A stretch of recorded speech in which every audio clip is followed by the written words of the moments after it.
Yeah, was some minimum you jitum. Say we Juma was ye. I was say you put and penny phone on their toes. No more ye ye pet, your mama pet. Almost side check if one of them on sack of form with 3 1 with the hair. Almost a midway neighbor. There be. I was one with the yen ye pe, a beb wire mom and a codenim, and a deba. 49 minutes after 8. Live on a Henkai 93.3 FM. Yes, say and come up to say papa without any delay and be a yenko na yenko bon common fanfa. Standardized assessment test yami adumwa Friday yedi enimiya. And primary 4 peoples. Eko aquaculture. Ekubia sorry or much say the intended purposes no nyadia ebebem. Yenko nira Ernest Kwame Adade, Executive Director at the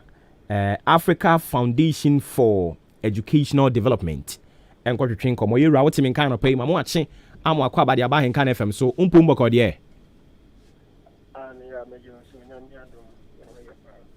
Okay, and he said you heard the brain behind this standardized assessment test no one. And Peninfo said the air prepare Quadano for higher heights. Most say the intended purpose no enya de bebam e de na mahunu ntina mamokasa ayo medawase na nechia weche fonyina in the year 2019 and the Ministry of Education, the Ghana Education Service, and the National Council for Curriculum and Assessment curriculum for by the standards-based curriculum. Now, the purpose of the standards-based curriculum, and they say it has to match us with international standards. Now, so here international standards are mode of learning very different from any especially those of us in Africa. And they say they deal with hands-on practice. Now, in dealing with hands-on practice, it means that they will have the opportunity to manipulate a lot of things which will aid them to understand what is being taught in the classroom. By this, no, the teacher is only a facilitator. The teacher said, we moved from an objective-based curriculum to the standardized-based curriculum, and there was a need for that. And he said, classroom, class anymore. Or no can't you anymore? We are or say, no baby a question say, Kai, natural man. Now we have moved from there to the standardized base. So they are so looking at that, the standardized base must give an opportunity for the children to have the hands-on practice and they should be able to manipulate a lot of stuff. And so it's concentrated on technical knowledge. Or with the technical knowledge, in academics, we call it the psychomotor development. We call it the psychomotor development of the learner. So moving from the objective base, which centered on only a maximum of the cognitive development, we actually see that the idea but when we have moved from the objective-based curriculum to a standardized-based curriculum, one expects that the national standardized assessment will also be implemented and administered under the standardized-based curriculum. Now, so Uncle Vanis, we are still assessing the children on recollection, on what they recollect in the classroom, instead of asking them to be able to manipulate what the teacher has demonstrated to them. I know I have one factor. Here can say it is actually not going to the extent of the examination and the purpose is not going to reflect the actual purpose we want the actual intended purpose. And in the African Foundation, there is the issues because if we are looking at the purpose to identify the strengths and weaknesses so that we will have a possible means of resource allocation, then the mode of assessing these children under the standardized based curriculum will not service in the intended purpose. Okay, now what church ni mamu di achire yate then I'm also more suggest because I would want to believe say and yet just more criticize it for doing it sick. More BBI you would want to profess for them. At the end I'm more in store. Oh yes. You see, personally, it shouldn't be that the African Foundation we are against the national standardized assessment. We are not against the standardized assessment. We actually believe that once we are able to identify the weaknesses of the learner, the ministry and the powers that be and those responsible will provide the means of remediation. But you see, what we are actually suggesting is that we have to move from the objective way of assessing our learners to a standardized way of assessing our learners. What we are also saying is that the NSAT is putting away people or learners who are innovative and creative. It's putting them away. Because something can is there.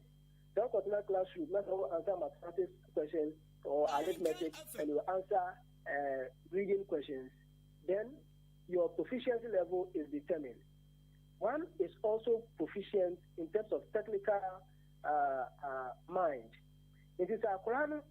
our innovative mind, it needs creative, it needs draw our classroom. Now and you are only assessing his means of recollecting what has been taught in the classroom, then this is not a good idea. So what we are actually suggesting to the Ministry of Education and suggesting to the Ghana Education Service, that's what the National Council for Curriculum Assessment, is to go by what have been stated in the National Pre-Tertiary Learning Assessment Framework. 2019, introducing a new curriculum. Now, your document here, you count a bit boy. I mean, to me, assessing young Korean, and assessing some level of heads and some young Korean. And so, I have this Pre-Tertiary Learning Assessment Framework now. It talks about what must be assessed in the child. And what must be assessed in a child are core competencies. What are these core competencies we are talking about? The critical thinking level of the child, the problem-solving level of the child, the creativity level of the child, the innovativity level of the child, and we're also looking at the communication and collaborative level of the child. So from the American, you realize that our current classroom, now the or to collect what he has been taught in the classroom, you are putting away these core competencies, which the standards-based curriculum seeks to imbibe in the learners. Once we are putting these competencies in them, we should find means and ways to deduce the competencies through the examination. So once we are not able to deduce it, then we are not achieving the target. Another thing which must be assessed in the learner is digital literacy. Say they are going to manipulating the computer or to manipulating, then we should be asking ourselves, do our schools have these resources, these ICT resources? And I want to tell you, about 70% of our basic schools do not have goals for the Ministry of Education and the Ghana Education Service to assess learners based on digital literacy and even personal development. So what we actually suggest is that the Ghana Education Service should expedite ways to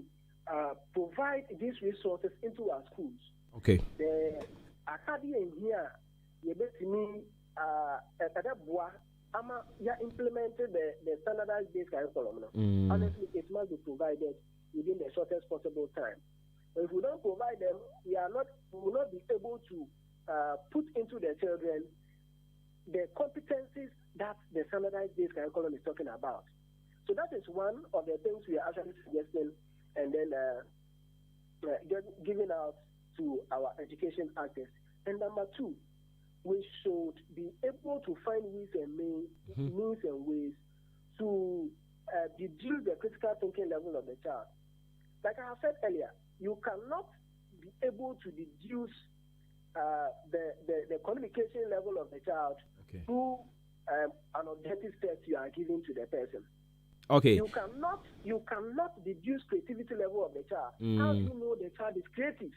Okay, how do you know the child is creative? All right, so for want of time, mami misa we na fe yam fan koma twetwe ni si ya besan aba time to time ni aba be disa enkomo we in the first place, the move and I said the idea how the buyer say yenye this standardized assessment test,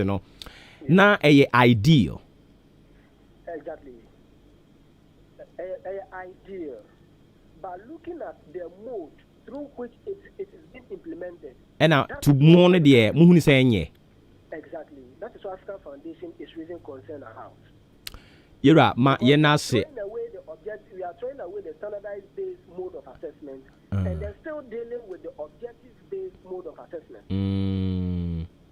I see. So I think our point has been made clear. Ma yem fancy habibi any besan baby man pay that say. All right, inti yani executive director Eddie Emma Africa Foundation for Educational Development. Ura Ernest Kwame Adade. That brings us to exactly 9 a.m. on the dot.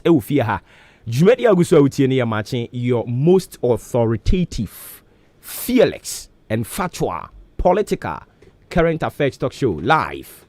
And that's why they mamono Midinen Society Obuoba Ofori Amanfo. For again Jennifer Brand Yankin 0594 841 044 0594 841 044. Bright Wheezy Eddie message diaba or say anopai yeda say any chira wodi amayen na taxi drivers eda wase papa Bright Wheezy ena ye frame Bright ni odi aka ho na mate nti bedi nkomo wa chire ho why nyame onka wo ho anopai also betimi do odi aba ne akenkan de ama wo obetimi do so message aba yebɛkin kan kama amount Ghana adisiye Obuoba Ofori Amanfo emamo ache edeba ahinkan 93.3 FM enunti NDC for woman women's organizer maame Dr. Hannah Louisa Bisiu maame na keka nsem bi na maame na me so me fa ne ho nche no oh yes ba bi chechire aboa no ehwa na yegina sane no me fa ne ho nche no because ya ba be ye one too many and yes so one way anankwada bia omo hwe ne susua no omo hu ni said ye woye ne yade pa intima yensu yensua oba besia timi kotena radio so ekototo saa yampia no a ene na kokora ma mfere se eto ehwene so a yenso ye mfere se ye be ya mwaduro dia fam so intime ba no ma be ye ne ho adwuma be ye ne soku or ye disgrace to the entire NDC no ankasa na maami we ha women's organizer as a leader enyo position na betena he yankwa homa ne so nkonkobo sisi ya ne Yera Samuel Boateng or political scientist ya ne nkotwetwe nkomo sisi ya Yera oti yanka no pay mamo ache amo akwa baba hinka FM so apombo de apa and I know no mampani and any ministers call cabinet meeting ebepie mu se what true caution kese e dia kwa ma obi bia oweni swade hunu se obeba bedi mampanyini se it's better obe resign no akwa focus on ambition than say obe won ne government ni mu na ase wani mienu wo de ba akwo ha sa asem na okan no in the first place no omampani na nkasa okan sa asem no owo ehho kwan so okan sa nti mampani na wasa timi ne so obo obi din so meye boafo anaso meye minister nti nipa ne di madie san so mampani ani a ono wasa sonya no wasa timi ne so timi je ne dwuma training kem nemo anamo na mampani cn poto kasem why good thing at the right time at the wrong time ade na why ne ya ade ye pa hia pa na so brain to see an kasadia me hu ni se emwa mampani ene na ban anasa mamu dwumadi a ode ma no krese enipa bi eni ho bit macha na koma mu mienu enji oye minister wo ye adwuma so oman na wo ye adwuma so party enji wa wo ye minister na wo ye adwuma aboa mampani na ode amamu a akono amamu ebe amamu efe edi amatinemu for na sebe adadadie bi ewo ho no so enam udwuma ya wo ye no so ye de oman ni sika taxpayers money edi amma wo se udwuma bi a wudi no wo ye adwuma sonko de amma oman no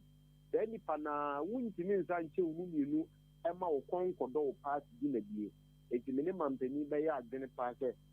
unipa o na bem eye adwuma o pepa o atinka so obekwa ku gina so mpaati ne ko adwuma to na on say amanyo sem no ministers no binu mo ho no ma ye recruit politicians na ye nseda recruit expert ankasa we adwuma nti oyi politician na wasa bo wo adwuma die ni se aban ebi asa nipa no ne adwuma no so Ghana fo nipa ebi asa nipa ne adwuma die bo asa aban ya o tie knya so le mbom o ka so on fo ne adwuma die nko no MZ be a political deficiency. I will be polygamy.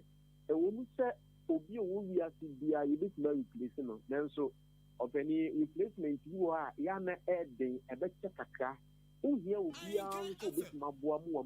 de Magana, Pueno, so 18 years city, Naya, for no 80, a Fabini, a yes, a man penny this hour, Okobona, and I won in the Baba. Then so Fabino, so who here, for ye be a binum, a dear woman idea. Here be now so it means would you maybe not so woman penny, not so the as our sofa and Ghana when it's parting the net and come here years or more than your mother work when we say, oh, dear, old big master abwa or buy or tape as you do maybe or bet or come up and I say, yeah, bay new media, Edia, and say Johnson, so you can do maybe so they said they will part none more, but to answer Breno, Mother yet say in the Yana way to take a ground say. Ebu higher, but I can't bear a fear now, Bosuminia. I think you for you be a be obey my city, Jenny obey say near the. If you want to say, Mampany, one more, you print the answer them one part, you know, if you say, Obuna, what I could not see our penny. Adia Bakwa, me, Shosha and Crater, Mumi, who ye defer this issue, Cosune said, Kamia said, this is the first time where I bind be, Yasan to Abama on in Prenuso. Na enipa almost say almost what ambition ebe sorry for the first time mostly said na wokano na etai call the latter part because omo kasa kra ba na yetu na echiri kra but in this case quite different first term first year was second term mu na omo mususu say omo ambition ashase a omo obi a twiniti na anu say agric minister farmers day aye kwa akoye a honor no so de kwaje ne samba e de na ekoso just omo ankasa no omo frustrate government business ankasa it is obi bia oka mampani hu odi dwumadia no e ya aban mu a etrese asa dwumadie na omo di bia mo oman no se de omo akoma no omo ni hu dan so sebe omo personal interest no mo person omo ya na so person omo achieve nti emwa enya emwa ban de ebema frustration kakra asi abanti me no be ya agene pa se I see president Kofo Benso de nanso na latter part of it amamu na leto su mi no de fa wi na we so de aban kura no o he politically aban nche da nye certain kura o aban no on she da yie kakra e de ya mentene ho asbi budget mbokura ye be ya approve kura ho asam kura ye yinti baby abani gina to say nkenye enti obi bia nko som ewo abani dwumadie le nka me hu se nka o de saa nneema we be ko ni mu hu se baby amaban egina nye yenten su se omo pe no obi bia NPP bi ne baba bia no ele sa ho bon wa mamu eto so ni ne bi kan ni amamu eto so ni nti sa Ghana fo yen se de hu mudu ene sebe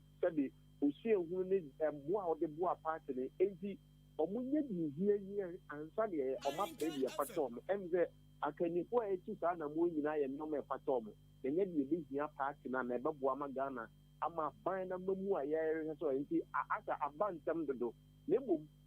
emze anya sound so na koye se eno so eye se nipa no aso wo ye adwuma wa ha so na asa ne konsa da ha enti mi hu ni se decision no matiki ne de ase ofa na wafa musu uja no so waja sa de enti minim se de bi aka no mosi ba tiri mu twini enti ase empanimfo ni hu ni hia enti se aban we no to amamu to so ni na sabe medical say de amo mo enti ọmọdé yẹn ní ọmọ nhyehyẹ no ẹnsẹ yẹ nsunsuaso wọ yẹn pa Ghana for ẹnyẹ party ni access ní emu yẹ access the performance of government èdè wà ó party ni mu wà á wú di dwumadi aboa party no wà á wú yie yie no na wà á ma party náà anya akọ na wà á ban mu ọdẹ ma Ghana for no na emu ó yẹ sẹ wọ́n fi party náà gyegye mu asẹ wọ́n yẹ bìbí di abẹ́bọ̀ party náà bro a ẹnjẹ wọ́n ankasa na wọ́n bọ̀ wọ́n abọ́ bi sẹ NPP ni yẹ party a egyina hɔ ma nipa bebree wɔn nso sɛ wobɛfiri mu sɛ womfiri mu anaasɛ bibire no a wobɛpɛ no nyinaa nso woanhwɛ yi a wode party no bi ɛndɛkɔ akɔpere tumi no nti mehu ne sɛ ɔmo nyɛ deɛsie awie ansa na ɔma yɛ deɛ fata na mmom sɛ ɔmo mpɛ sɛ ɔmo bɛyɛ adwuma som ɔma no ɔmo mfa yɛ adwuma no nto ɔma Ghanafoɔ bi sɛ woyɛ adwuma yɛde ɔma no sika na ɛtu aka nti ɛntɛmfa so a no mampanyin firi ɔmu nyinaa sɛde wɔfrɛ ɔmo wɔ cabinet meeting no n'omu sɛ obi di ɔbɛ kɔntɛn sɛ ɔpɛ sɛ ɔkɔsi franka bi a ɛno a ɛfiri hɔ na mampanyin issue white paper ɛmena sɛ ɔmu nyina wagye ɔmo adwuma nsi ɔmo nsam na yɛmpɛ afoforɔ a ɔmo bɛtumi ayɛ adwuma aboɔ ɔman no na mmom ɛnkɔyɛ nkurɔfoɔ a ɔmo yɛ adwuma aboɔ ɔman at the same time ɔmo nsa ɛyɛ adwuma so ɔmo party ɛyɛ ɔman nea titire ɛnyɛ party nea titire nti deɛ ɛbɛboa ɔman no ɛna me ne Ghana ni na ɛhwehwɛ sɛ yɛyi sɛ ɔyɛ minister bɛyɛ deɛ ɛbɛboa yɛ nkɔyɛ wontumi nkyɛ w'adwene mu anaa wakɔmmɔ mu mmienu ɛdi baabi a wopɛ no kɔ na deɛ ɛyɛ no deɛ ɛbɛboa yɛ Ghanafoɔ no nso nti mehu ne sɛ frustration bɛsi party no party no nyɛ well organized sɛ aban no nyɛ well organized ɔnyɛ nyɛ well settled ɛti ɛba sɛ a na akɔyɛ sɛ division bi kura bitumi aba mu ama aban no nyɛ well focused wei nyinaa yɛ political suicide a yɛa ne ɛhu ɛwɔ yɛ amanyɔsɛm ɛne amamuo dwumadie mu nti wei ne deɛ ɛha adwene kakra nti aban no ɛne party ne mpa na mu bi ɔmbɛtumi asie ama saa nneɛma wei ɛnyɛ nsunsuasoɔ kɛseɛ paa wɔ aban no dwumadi a ɔde ma yɛ Ghana ɛwɔ amamuo nsɛm wɔ pani. Enti is it that NPP no mu na ayɛ akɔnɔ ɛna ama afei deɛ obi apɛ sɛ ɔba bɛdi wɔn anim anaa leadership na ɛwɔ hɔ sisi ano na wɔn lose hope ɛwɔ wɔn mu ɛne nti obi apɛ sɛ ɔba bi ɛmu deɛ hia. Sɛ party bi a wɔ akonnwa so ɔpɛni yɛ ana akɔnɔ paa sɛ party bi a wɔ akonnwa so a yɛ ana akɔnɔ sɛdeɛ obiara pɛ sɛ ɔde ne ho bɛdɔn mi na mmom yɛ ana ha adwene sɛ akonnwa baako fa a pempin yɛ ana ɔmo bɛpere no ɛdɔɔso dodo nti yɛ ana bi ɛbɛyɛ na wɔwɔ ntia sɛ obiara pɛ sɛ ɔmo wodin party na sɛdeɛ yɛntumi nyɛ nipa baako a na mmienu mmiɛnsa bi a wodin party na nanso the mere real video 2008 Nipa June was it 17? Yes, he's my 17 yeah, copy the Gibre back open you new school be at 60 minutes so you new school be at 60 from 13 minutes so I could not far ya mean Nipa back on you be yanti ya na akono so the mampeni ko for can maybe came say be who be here so we messenger so the our man or tape and say basically support policy on Pabua so yeah chama opposition party nti menyini se party bi abepɛ so obɛkɔ opposition na party tie kunya so asɛbe ya na akono current leadership na de leadership ade aban aba kunya so de ontimi nka ntrem se bi omuduma anso ani nemum party ya attractive aya akono nti na misusu se obi apɛ so de ne ho be bata ho bi nti ubi sa me dia political mi hu ne se party na ya kono nti yemu se yan se aya kono ma party for na se aya kono amatimamu for omo so party ndie no mo pe ebetima ya kono amatimamu for na ye mo nhyehyɛ pa mo de matimamu for ne asomu ye hu se party we di omo ba kunya so omo nhyehyɛ na omo ye no omo dwene timamu for omo nhyehyɛ omo de matimamu for eso ye ni na ye timamu for no ya so omo dwumadi the party ya kono internally externally answer da anya kono amatimamu for you be form a political party na ne bota inti eso oba kunya no so no e bi Ghana fo wu ni santi eti aya kono within omo party nti bia person ode no bate na emu omo nse no so say you may see 2008 Ghana fo be see e be tibiem say di breba ko ne nipa maako be du ana du mu na say dodo say na kopre ya na kadi bi tre Ghana fo say asa kunya na mo kopre na no ne hiam emu sabi adwuma yɛ de hyɛ mo nsa deɛ ɛno nhia mo okay ɛno na ɛyɛ sɛ party na gye ne ho dan sɛ yɛda mu ama obiara sɛ within party na ɔmo anim sɛ asomasi anaa ɔbɛnti anaa wei deɛ yɛde wɔn kɔ ɛbɛboa nanso Omuwa kunya so the medical obi abe person no so be ba be kire me classic powers enye no na hia Ghana for emomu na ye dia momu etoso mienu e na ye Ghana for be access so enye de omu party sema so de omu ye e na ye Ghana for be access mo.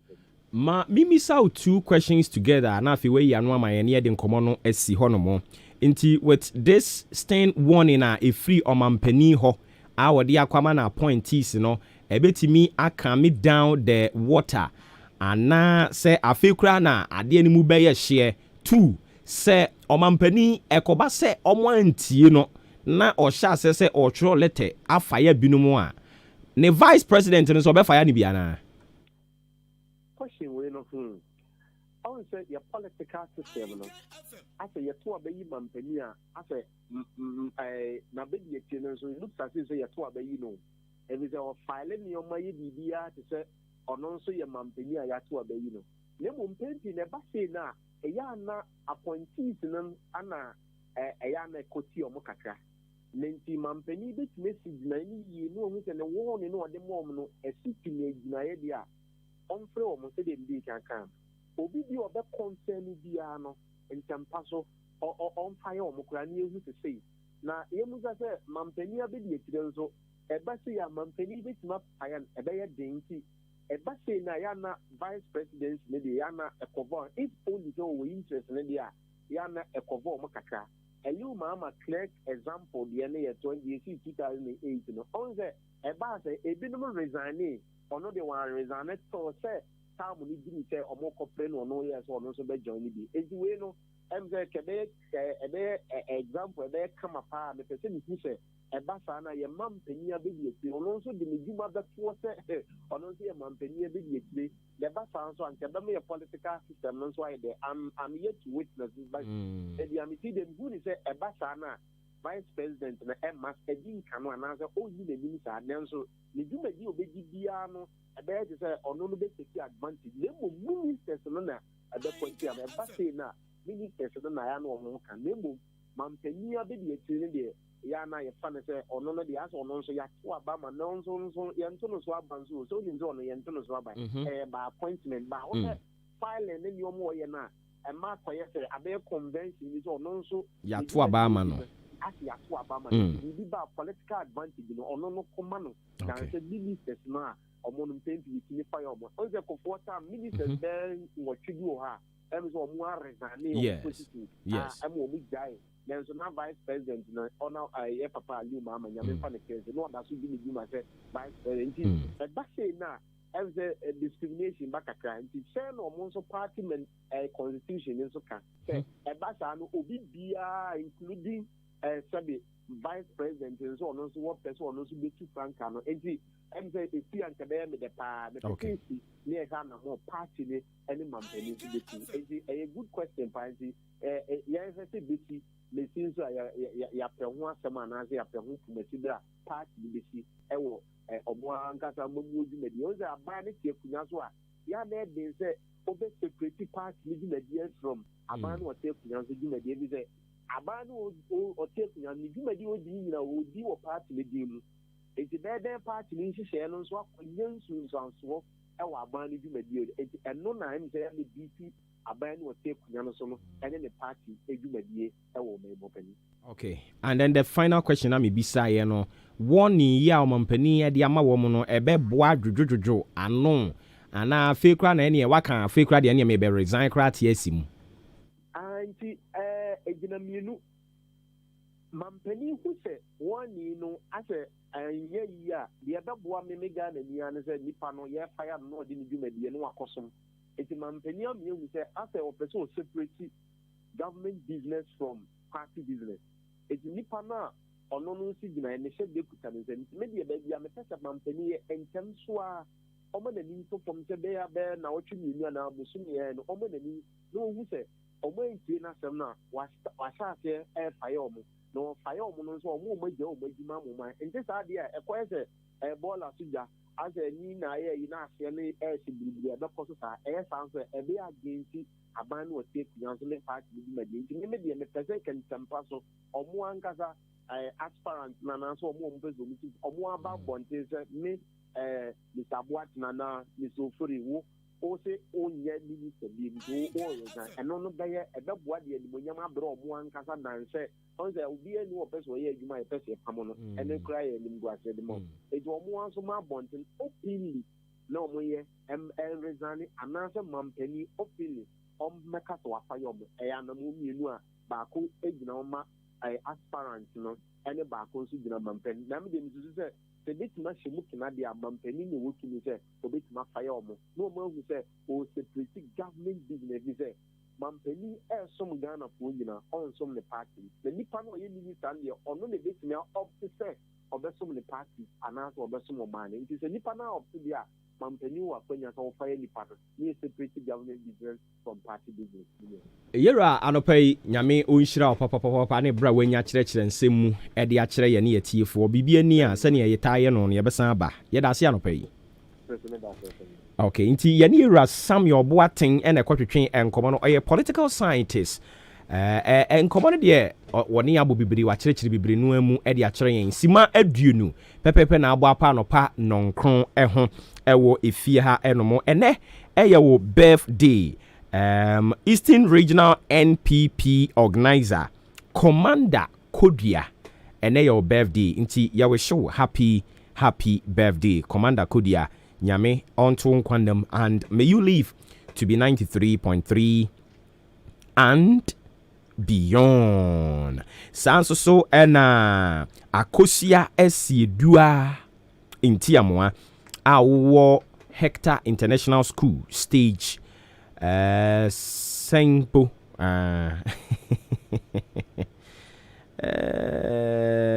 okay, so stage 1B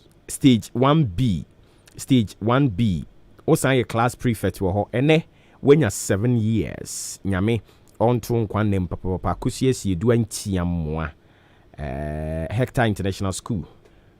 live to be 93.3 and beyond. All right, inti let's do some messages in swa mode aba udie nyamba ya mpacho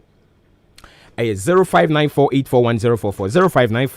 0594841044 we see ahenkan adwumayefo nyame nhyira mo papa in fact ahenkan adwumayefo de mo bɔ adwuma wu nyame nhyira mo na sa morning show yi de mentie bia na bibi ya ye me I just like the way o kan semono straight without fear or favor. Menso da se papa for coming through with this one. Or see a friend saying yeboa some or the free kokobin ena or di ebaye. Yera kwabena frimpong ono ena oye African omuwe no he atwa faso okay. All right, or you're part of youth groups omo demande omo cultural African leaders say almost romuada omo hwe na omo invest into research yera oti yen kan no pay mamo achia mo akwa baba hin kan fam so umpumbo kode minya mejoso no pay buru nyankopon adama adipati the emphasis dama de oboy ye the radia say na most African leaders omo nya de ba de minya mechase no mamenchia ona menchia etiefo a etie na no pay na menchia hard working production team munya kunya say political head na nanu mahemfo che akunya so anopay na nanu monana bomu ase echiama no pay munya so unya the content of the article ni kan the ne patra ne say uhwe ye bi mamu ha yempanimfo no pay attention omonfa so the attention research so and until now a lot of problems we bibi memu ha no yenya antidote and solutions ukodu abroche any other uko amanonia adia enkadifo wo ho ye pa ne se asembisi na yedi ama a research group so omonhwehwem sa covid ban and say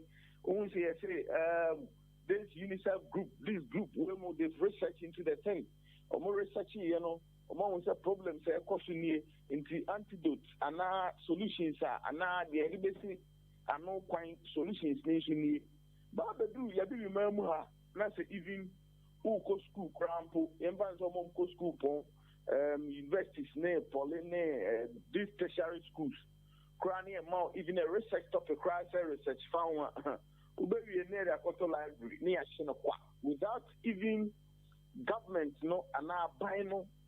and now penning for even a whole school, and no more they are into research, even though teachers have paid research allowances. How many research findings have they even brought out? You implement here the year, Juma.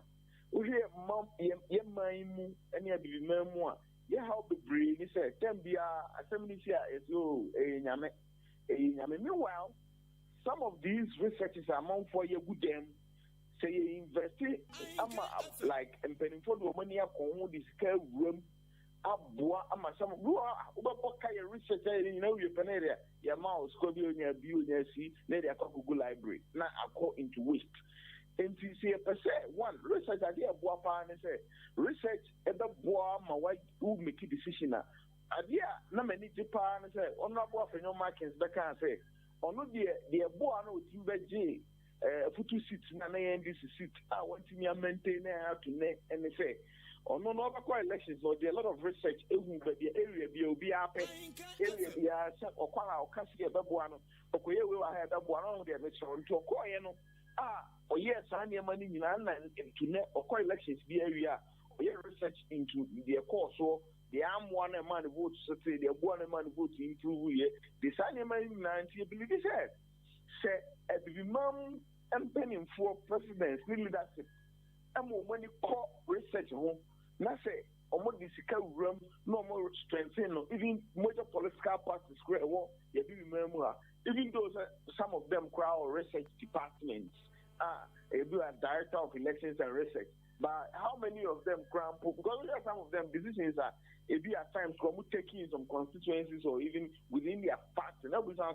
What research went on and informed such a decision? Taking here. And until now, no. If that is the case, I remember if I see a queer in India, your research, Yami and Inco, Name be normally they said you're investing into other areas, no? You should also invest into it because even COVID baby, you say, I remember, you need to, Onoma, it's easy and all fine, it's near way. What research has been done? Now, findings where now backward, it's me, developing a drew. Okay, you'll be accredited to me. I'm an a drew, I bet you many paco. All these are there, even in as much as they admit,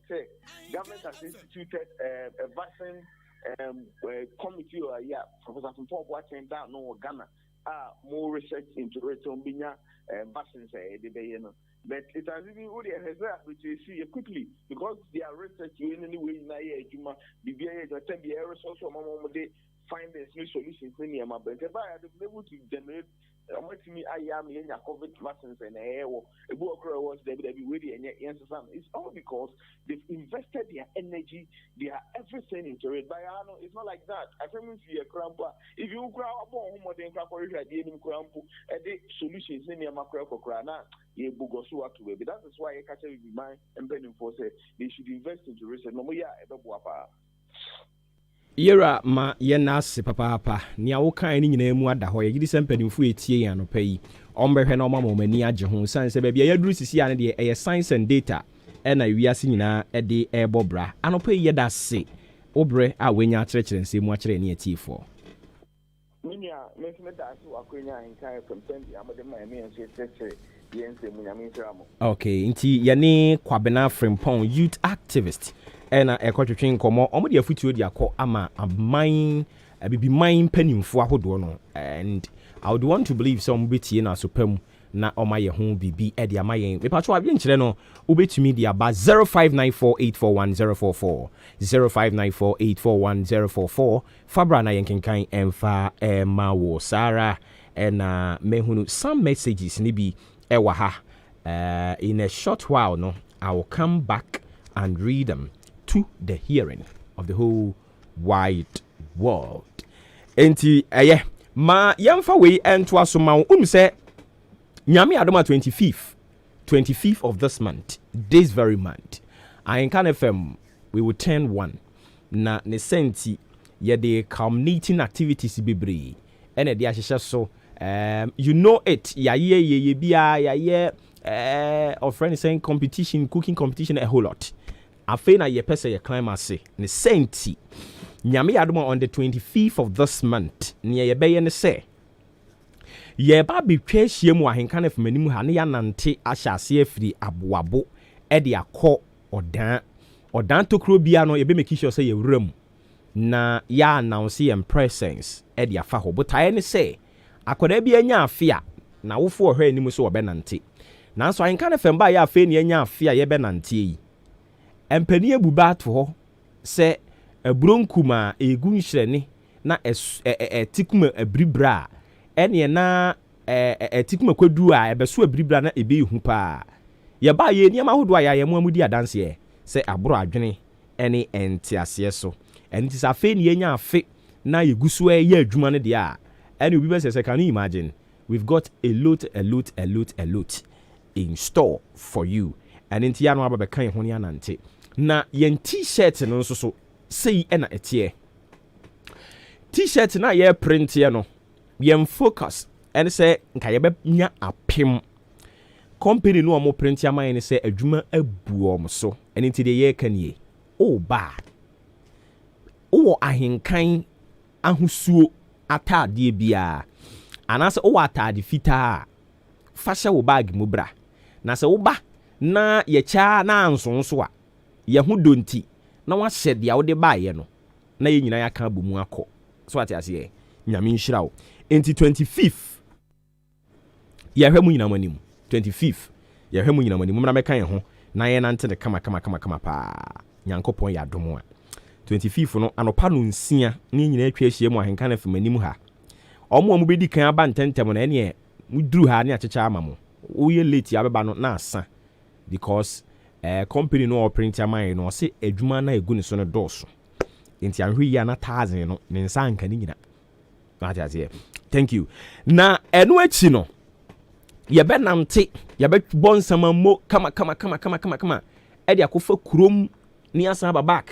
na ye ba back na ye o surprise si bebre e de mam sa surprise re de no menka ye se adwum bi wo ho no mo na o sere ne sen asem bi wo ho no mo a ewo nye seda soma no ema ne beka nti sa surprise na wo ho ne de meme obuoba enye na metimi aka nti ibeja de ama wudi ankan kwa me ebo anu ankasa na waba beka sa surprise no na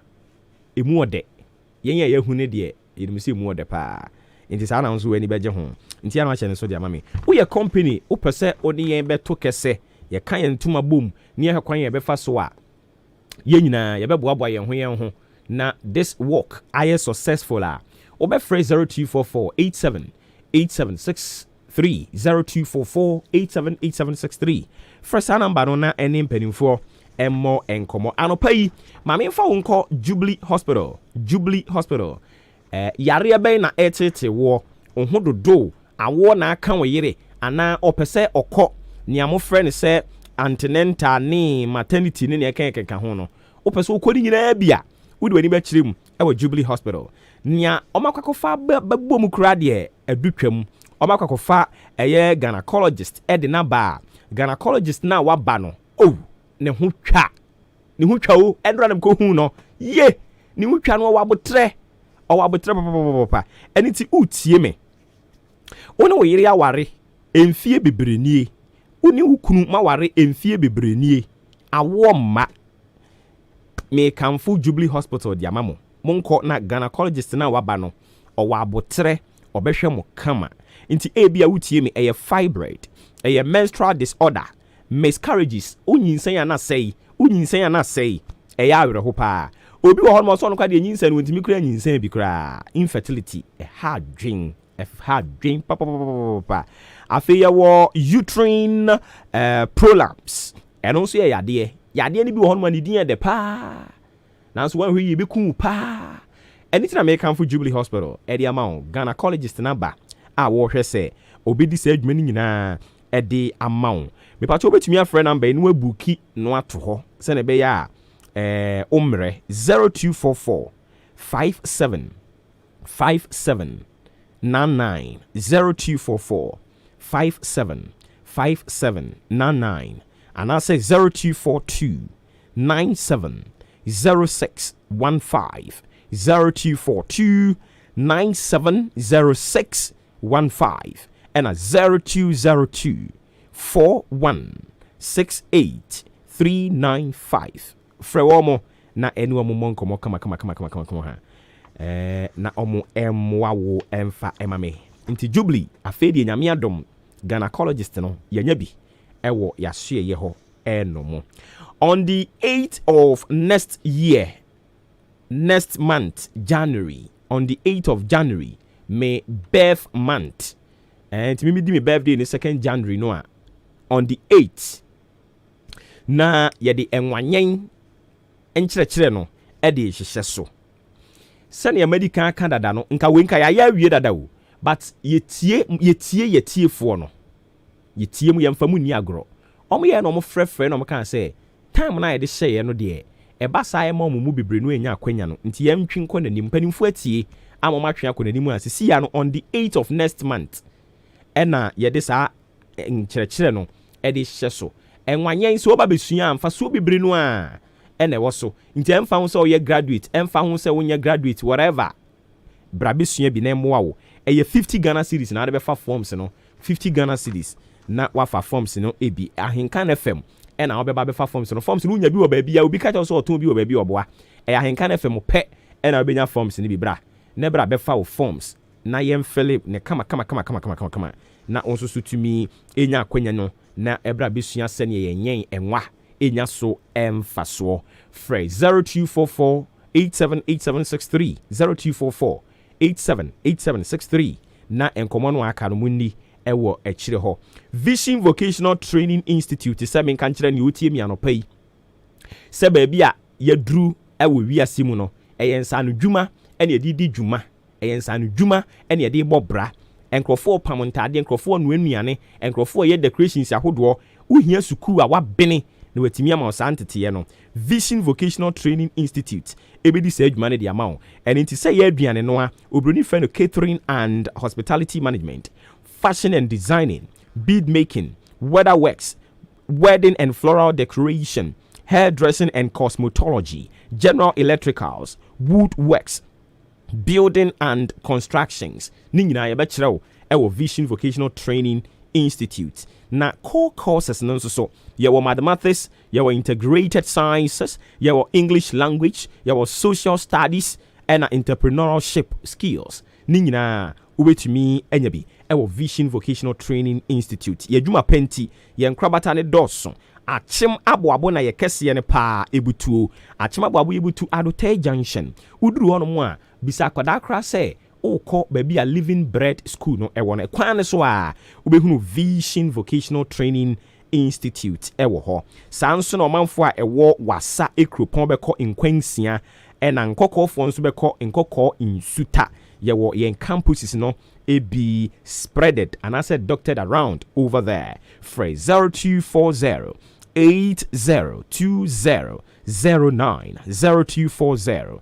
802009 0245 516600 0245 516600 and 0244 578419 0244 578419. Have vision, achieve success. A Vision Vocational Training Institute. Able Mat Enterprise. Able Mat Enterprise say open MP3 player near ebo a jigum kama pa.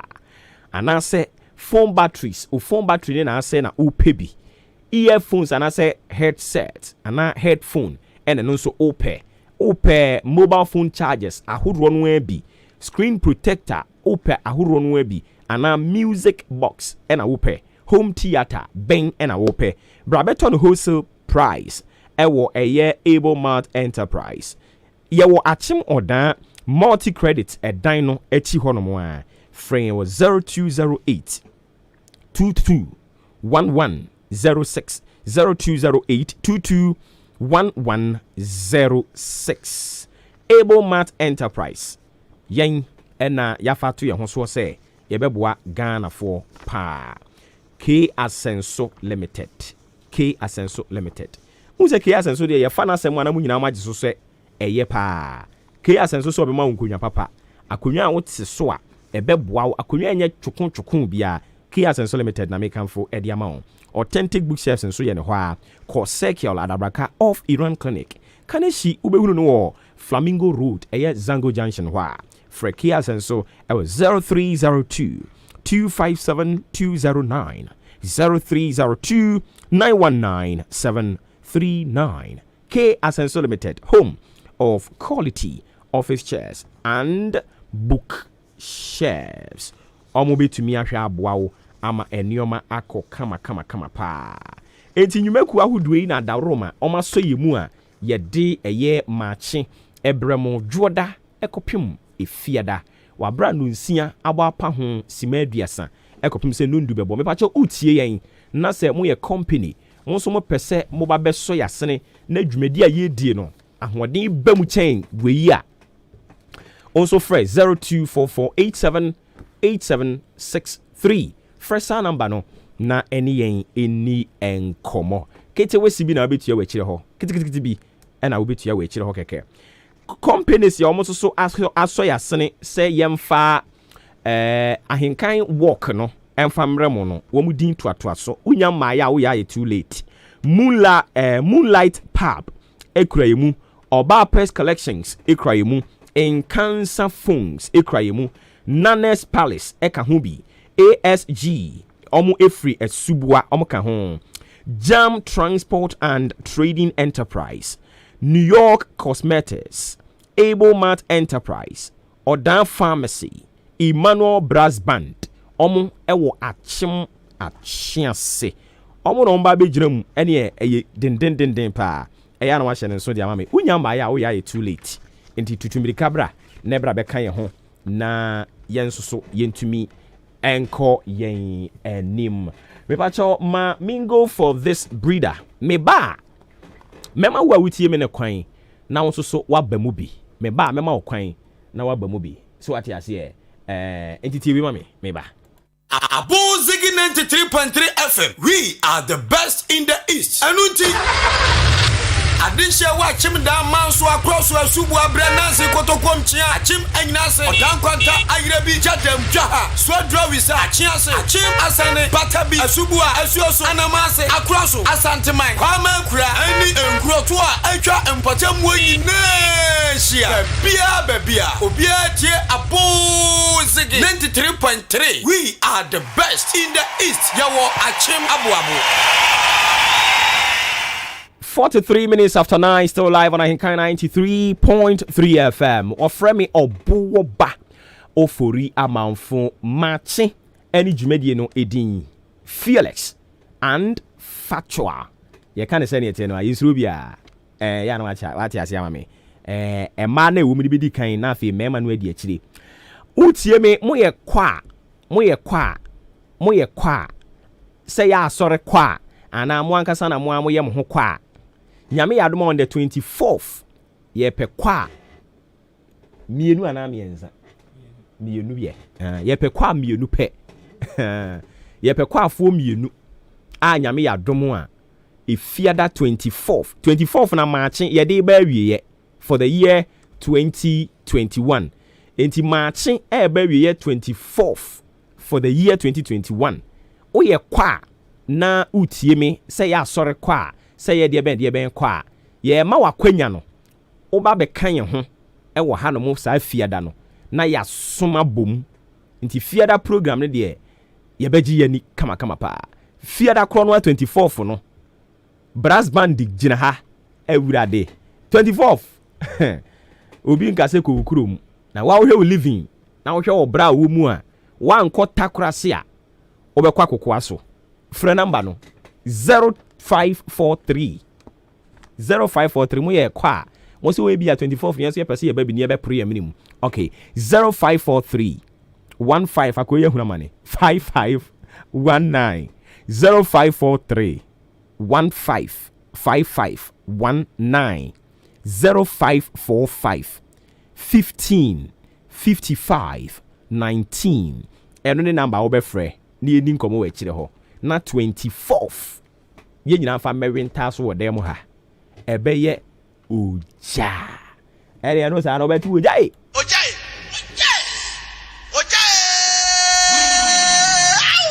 Mami Dr. Louisa Hana Bisi Unyankopon ya adom a wo kyena mede ni case na hye fridge mu e kyena maka kyerɛ mo sɛ yɛn ya ha no galamsey ne yetu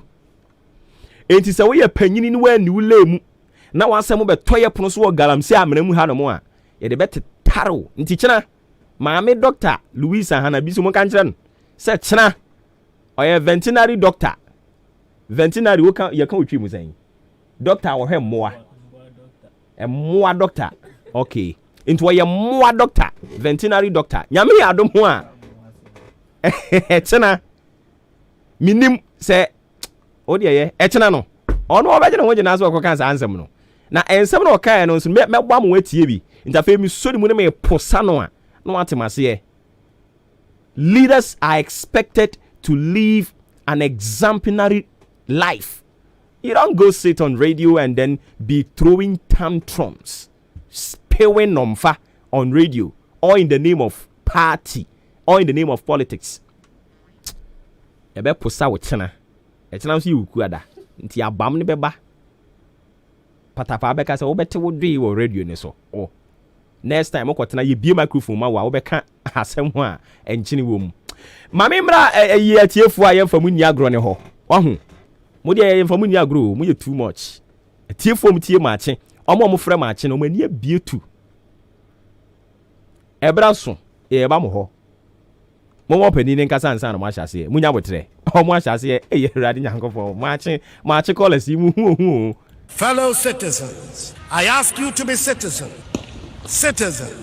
not spectators, citizens, not subjects, responsible citizens, building your communities and our nation. Let us work until the work is done. Enti just openi wan twen am announce number nimpo. Me pacho udi ni baby akase free. Pacho good morning. Majo so me de share. Udi ni baby akase free. Pacho Efemi Emmanuel. Belafi Aroso. Me pacho enti o. Pacho edra be so de ko bi tu enim. Na ka so be do to my enti. Edra me ko fi me ne in corpo radio when they take I the pound. Na you be down that one by have account. Modi ase me to me anim. And na part of the prayer catch say. Yeah. Inti udi we are why? Yeah, that's it, bebre. Mobi so emre bi. Inti mpacha won susu betumi abo awura mu bi na afei yakoya ni mame announce number ne mfama omo a ene ne omo first time a omo etie yen montworo nto ho na yen ya ha no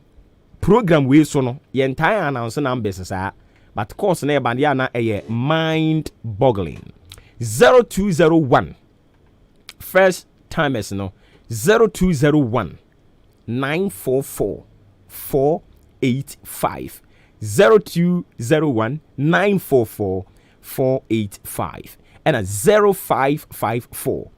820 910. Now when we say Yankopon ya adomo a efiada ekopim kwasiada all roads leads to Ashanti region because NPP ekoye wo mo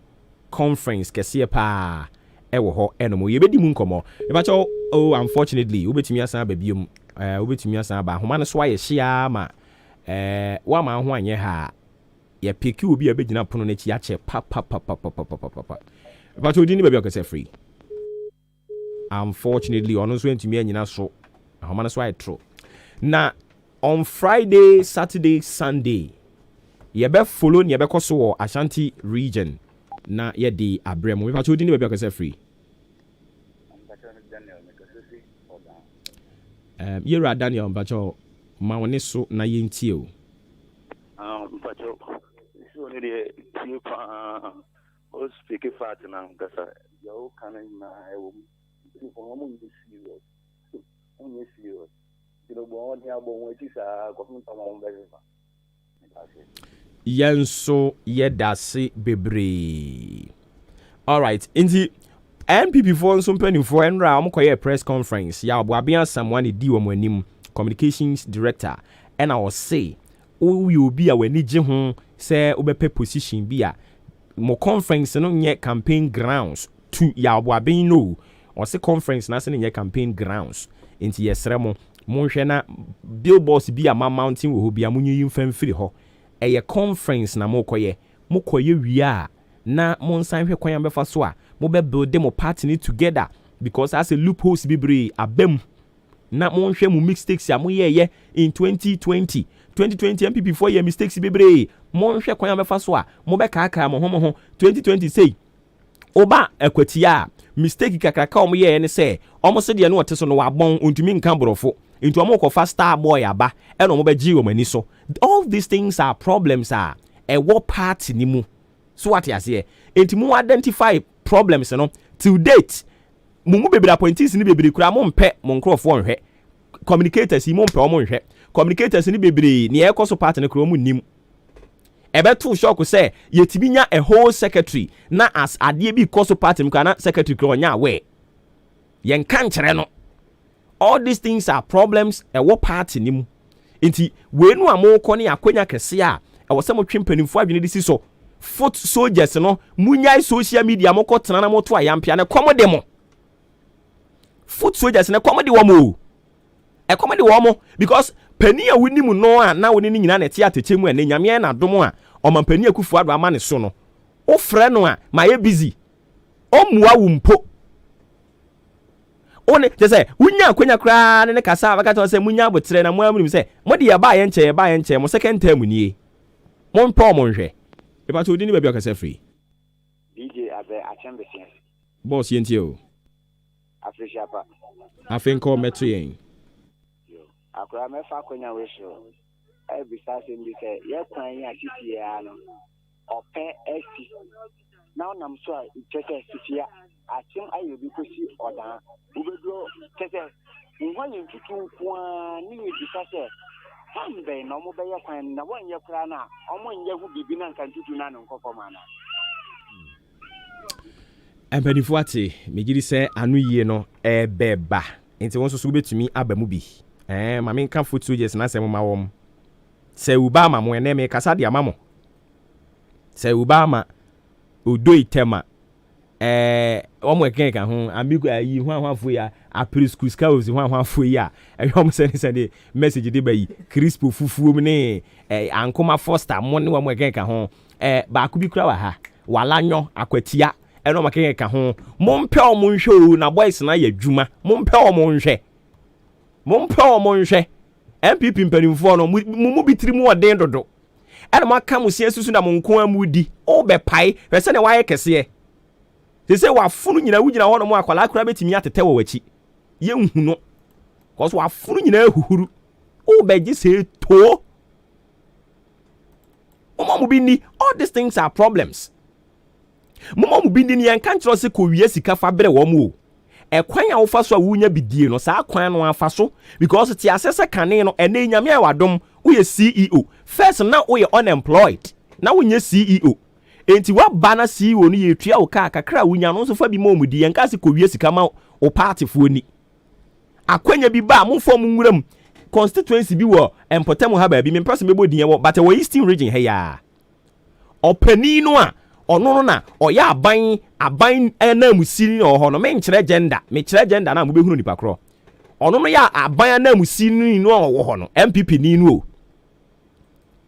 akwanya ba wo so de mo no MPP fo no a yes wa friend NDC fo no de ama wo mo adan ya wo so wo gba aboro ohunim ogba aboro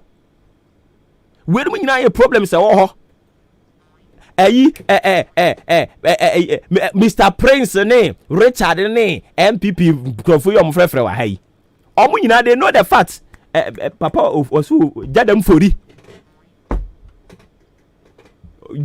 mu nyina ya we jadam fori mu nyina ya we come de wo mo but they will keep quiet and die mo mpanimfo ne mpem nhwe they say omo build ade ne de ama omo nkasa omo mawo oni wa na ne ba take over oko kan yesi e build empire jadam fori na abayi hello e ba so di me be akase free a friend of kwesi mi ka se free uta. I want change into you. Yo metia mo studio ho nyina na MPP for mpani for homo odane Eastern region na national so kan ho. The tia ni se yenyina yini se ekwan a ye fa so eba power eye MPP no ye bre papa. Etimi de me ma de se dia ni se ye mpani for no. Metre if you send penny for no mu chepe yen so a yen grassroots for no yen so ye mu ache yen pese be ye senti okwa bi o mu be fa so a sebi on be kan mu ho abom na yen so a ye di o machi yen so ye be ba ko ni be di o machi na breaking the age no ya breaking no o mu fa sa kwan so mi fi se ye ni sa ankopon so be ti sufre na ayeyi aman da ma si bebre yen so ye da wasi bebre but 8 is there yen fa ya no mreki 8 yam fi anu for family ki 8 meti aka break the 8 meti si meti aka break the 8 and I want to minka simple kra break the 8 go down e come dey crop for what is what break the 8 ni ade anu na break masa udi ni e baby aka se free a me de share aso ye bra me ma me ka se free atu gina ma me pena ma yen kwa penny for no ya to abama on die mo ngin pay hwe wai achimo gina se bra me so be hwe ye kwan e fit achiman e be si buadi e kwa ketekete ya ko si practice ye cha ye de neja ana ye da so timfutu ana ye si ayi contractor bi di omega se hwan wa be twa gota to ho a e si di cement fast now abro bi ba trap no paso ne kura last and manya dum me ma nyen ke bi otwotwe kanya mi di na ti aye kwa no paso akoto gota no na se mo ye se na se bra ba to so obi be me ma wi ata se bra ba to so me ka te so mfo na akoda me nto ba mo bi o ta ko me pe ye hye yen so ye das papa pa nyame okay nyame nshira pa ni sansi esie no so presby nso ye mabusuafo a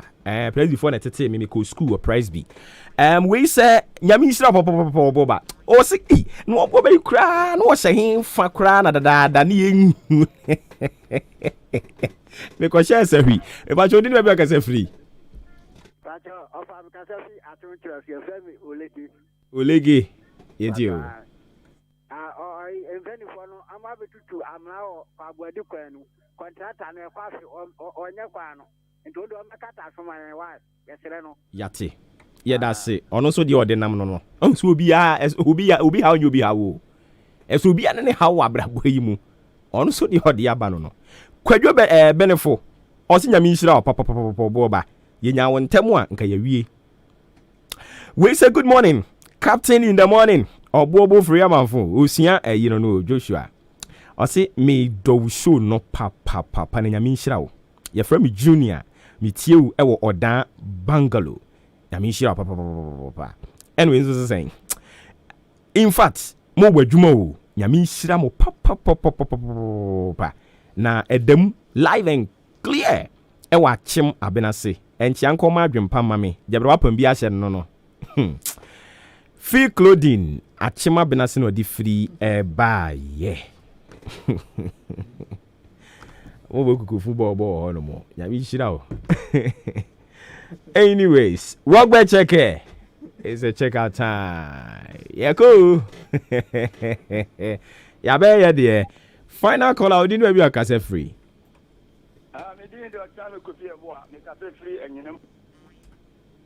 Enyinam yentio. Is it enyinam kotoku ana? Enyinam kotoku no. Me pa chwan minimum ho. Ya bra bobo de betra ya da. Mati boss. Owo na wote period no ya wa mentam no wonye dwuno. Ene fa me dia tumi ho. Mati.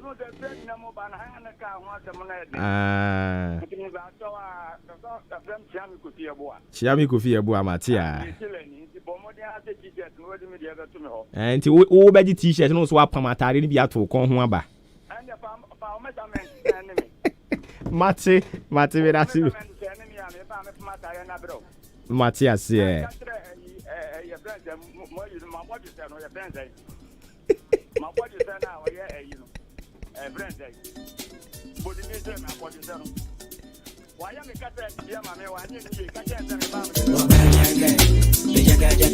Where you song?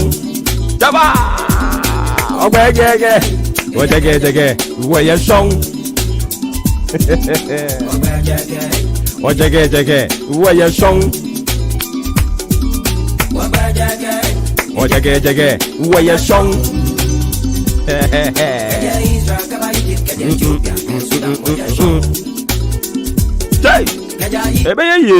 Ghana, yes, MPP dear Naba. You bet one more can pepe. Yami, I don't NDC phone so dear sorry, but then so you have one more can pepe. Mon boys and a comedy woman. Mon baby for me in answer Sibi. Almost see a Ghana for Atameshi.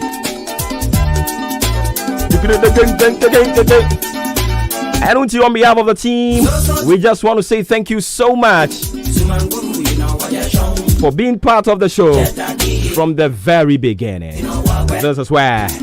we bow out, pave way for yet another interesting, educative, entertaining program to take over your radio. So from the general manager of Ahinkan FM to you, Akosia Esi Dua in Tiamwa of Hector International School. Happy birthday and live to be 93.3 and beyond.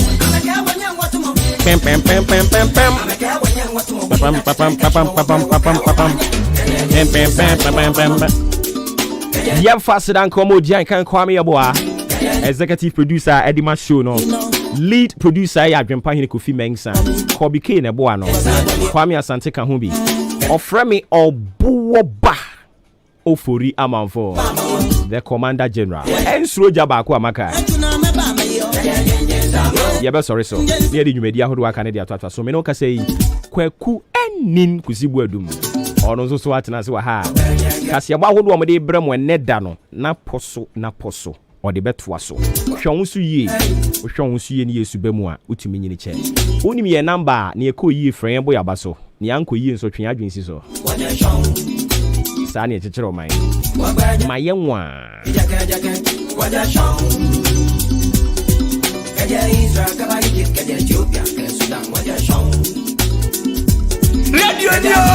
Radio Papa. Thank you. Anopono ndo aba po minute mi ansade shima mamuni na chima makwa babiem eba ahenkan 93.3 FM midin di kwaku enin kusi buadum ebraso ensema odo anase ensema odo betiwe ya wia anase mpo enwe no nsia kan kase mu ane aboaboa no na poso yebe gboso ede amaw na di obeti wombie ene se dom kase ne ba no dani atonkra kase ma dom ketua no se endo de wo mutintim krata koma speaker of parliament wa ma no ne se onjin krata ni ntum na wo mu ensori ntia bibi no ene ba pia ba bechem se eya na montuo bia emfaso bia nisu na wo ma gu obi o hwe chief speaker na ni mas pa sanso ena Dr. Benjamin Ochri abeka sa kire se o mampani na na adodan kwakufu ado